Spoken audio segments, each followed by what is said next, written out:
आज थोड़ी तबीयत ख़राब है तो जिम नहीं जा पाएंगे तो घर पे ही वर्कआउट करना है। तो थोड़ा सा सोचा कि टाइम है तो आपके लिए कुछ अच्छा सा प्रोडक्टिव सा कर दूँ।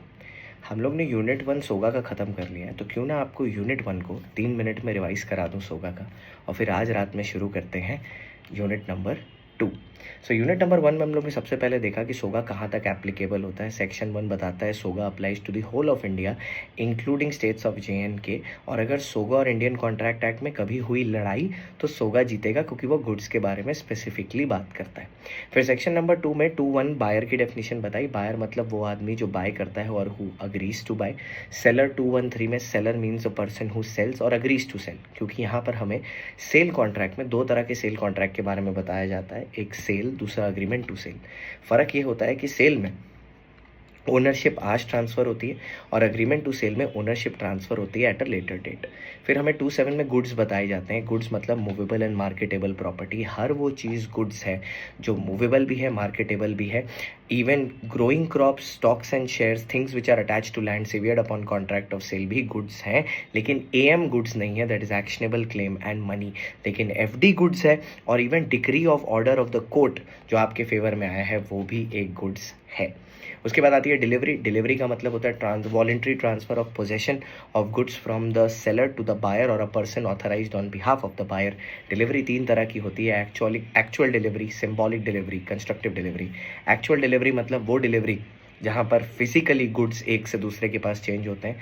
सिंबॉलिक मतलब the token of goods is transferred. और कंस्ट्रक्टिव मतलब जहाँ पर without change in physical custody goods को ट्रांसफ़र किया जाता है।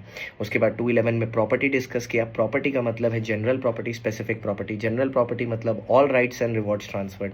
स्पेसिफिक प्रॉपर्टी मतलब ओनली राइट्स रिलेटेड टू क्या बोलते हैं, प्लेज में जैसे होता है, limited risk and limited rewards are transferred. उसके बाद हम लोग ने पढ़ा सेक्शन 4, जिसमें सेक्शन 4(1) बोलता है कि contract of sale movable property के लिए होता है और ट्रांसफर ऑफ ओनरशिप होता है।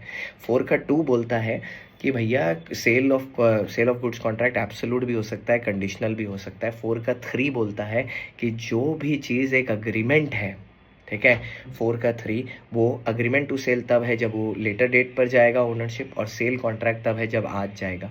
और 4 का 4 ये बोलता है कि हर अग्रीमेंट टू सेल आखिरकार कॉन्ट्रैक्ट बन ही जाएगा।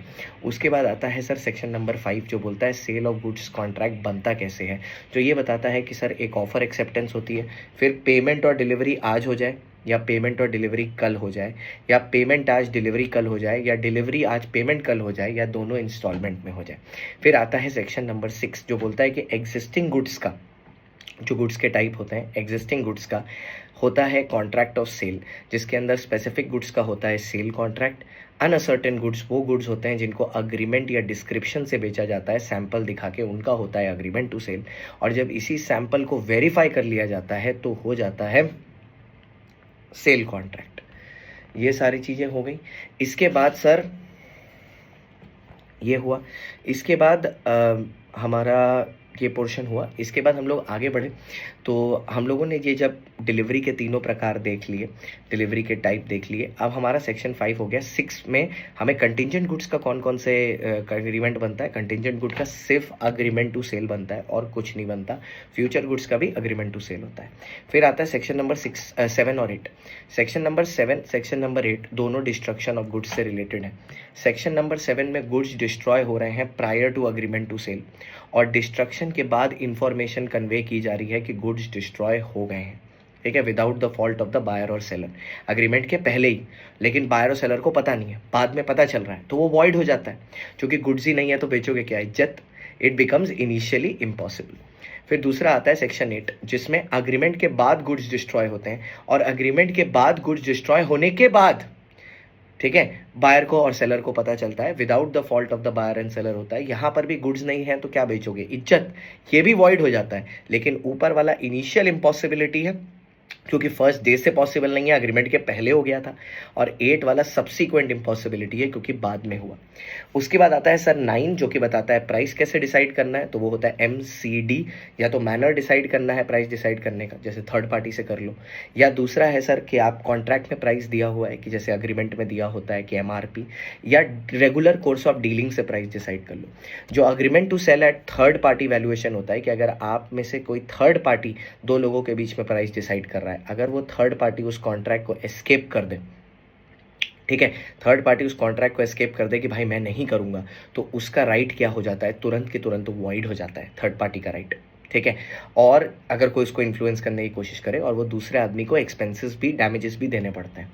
इन्फ्लुएंसिंग पार्टी को, नॉन इन्फ्लुएंसिंग पार्टी को डैमेजेस देने पड़ते हैं।